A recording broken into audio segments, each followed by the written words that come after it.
was my only refuge, but my body was my homeland. And I woke up the next morning more depressed than the night before. See, life hated me so much it wouldn't let me die. Attempted to murder myself twice before 16. Misery crawling up my throat. Suicidals like addicts will forever be their sin. It was days ago when I felt a ball bouncing in my larynx. Whispers from my father, you ain't never gonna be straight. Applied the same amount of pressure to be perfect on my wrist.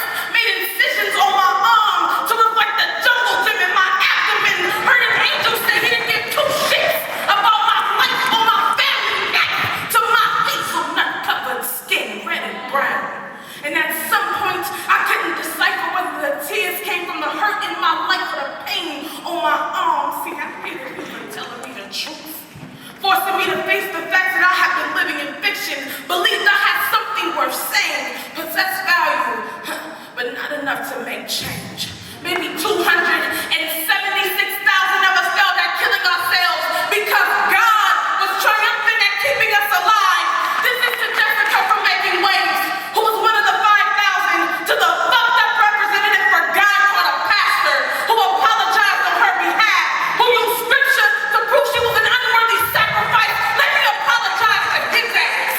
Blessed enough to have had happiness on the crowded street and purpose underneath his bed. He didn't understand her logic, that choosing to see another sun would burn more than an eternity in hell. I wonder how she did it, who she told.